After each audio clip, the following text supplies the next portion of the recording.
remember, the Biden administration and the Democrats in general, well, they were and remain the party of DEI. We saw this time and time again, and how these policies created a crisis of competence from one end of American government to the other. I mean, just look at how Joe Biden's final press secretary, Karine Jean-Pierre, was introduced to the public. She will be the first Black woman, the first out LGBTQ plus person to serve in this role, which is amazing because representation matters. Ah, yes, representation matters. They picked her because of all of those identity ticker boxes, not because of her qualifications. And, well, how well did she do as the queer woman of color? And don't you dare criticize her, you bigot! And this is why Trump's new press secretary, Karoline Leavitt, is such a breath of fresh air. Here she is concisely nailing why DEI is such a bad idea, particularly when it comes to where it has been under so much focus the past few days, air traffic control. When you are flying on an airplane with your loved ones, which every one of us in this room has, do you pray that your plane lands safely and gets you to your destination, or do you pray that the pilot has a certain skin color? I think we all know the answer to that question, and as President Trump said yesterday, it's common sense. Well, it's common sense, but of course the thing about common sense is it's not always all that common, because under the Biden administration, not only was his press secretary office, even air safety was put through the toxic filter of identity politics, but last year the Washington Times reported that the FAA turned away candidates for air traffic controllers because they were, guess what, the wrong race, i.e.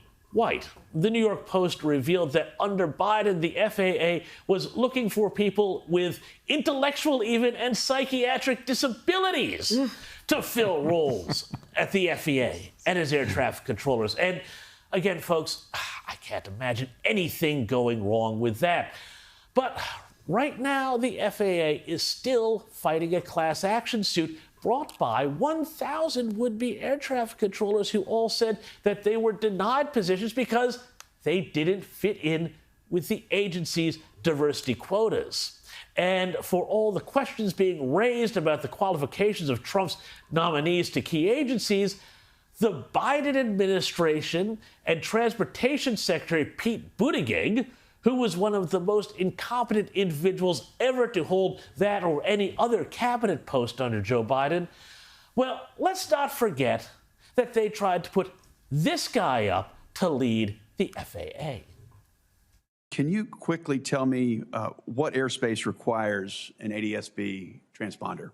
Not sure I can answer that question right now. That's okay. We'll just keep going. So that's a pretty important part.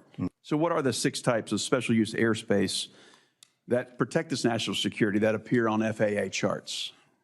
Sorry, Senator, I cannot answer that question. Okay. So what are the operational limitations of a pilot flying under basic med? Senator, I'm not a pilot, so.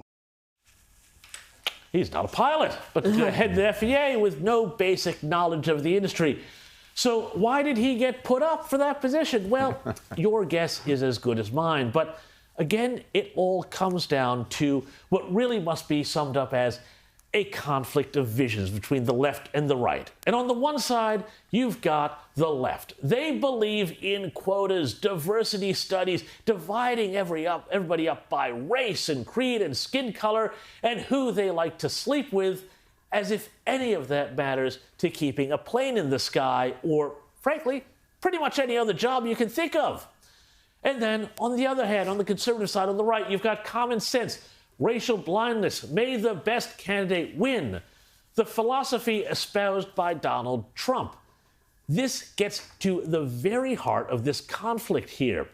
There are countless examples, again, from the FAA to the White House press room, everywhere. Again, here's another one I found. Just one of a million examples I could note how this display of photographs at the FBI's world-famous training academy in Quantico, Virginia, which seems to sum it up, and it's being painted over right there under the Trump administration. You see diversity, you see fairness, you see compassion, all highlighted in big letters. But at the FBI training headquarters, oddly, no mention of virtues like justice or activities like catching criminals. It's all just about performative virtue signaling versus, actual performance. So is it any wonder that the FBI, too, became such a political swap and a plaything for the Democrats? Well, not at all. And it is also why DEI is so absolutely toxic. Once it is introduced into any organization, it becomes like a cancer, a rust that eats away at the trust people have in that organization. And one more thing, DEI ironically hurts those who it is supposed to benefit from the most, because everyone from a protected class or group suddenly is under suspicion. Did they earn that position on their merit, or because they ticked a box that helped an HR manager get a bonus? Well, thanks to the compassion of the left, competent minority members are the hardest hit.